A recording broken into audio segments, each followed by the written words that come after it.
প্রথমবারের মতো বিদেশি ঋণ পরিশোধ ছাড়ালো $300 কোটি। রোববার প্রকাশিত অর্থনৈতিক সম্পর্ক বিভাগ ইআরডির বিদায়ী অর্থবছরের বৈদেশিক ঋণের হালনাগাদ বলছে, সদ্য বিদায়ী 2023-24 অর্থবছরে বিদেশি ঋণের সুদ ও আসল মিলিয়ে প্রায় $336 কোটি পরিশোধ করেছে বাংলাদেশ। এর মধ্যে ঋণের আসল $201 কোটি আর সুদের পরিমাণ প্রায় $135 কোটি। বিদায়ী অর্থবছরে প্রথমবারের মতো কেবল সুদ বাবদ খরচও $100 কোটি ছাড়ায়। পর্যালোচনা বলছে, বছর ব্যবধানে বেড়েছে ঋণের আসল ও সুদ পরিশোধ দুটোই। এর মধ্যে বিদেশি ঋণ পরিশোধ বেড়েছে 26% আর উচ্চ সুদ হারের কারণে ঋণের সুদ পরিশোধ বেড়েছে 44%।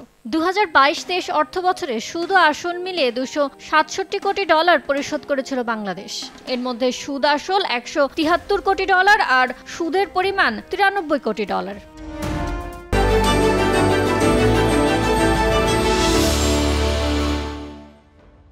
ইআরডির তথ্য বলছে, 2023-24 অর্থবছরে বিদেশি ঋণ এসেছে $986 কোটি, যা আগের অর্থবছরের তুলনায় 7% বেশি। গত অর্থবছরে ঋণদাতা সংস্থা ও দেশগুলো $1072 কোটি ঋণ দেওয়ার প্রতিশ্রুতি দিয়েছিল। ইয়ানুর শিফাত, সময় সংবাদ, ঢাকা।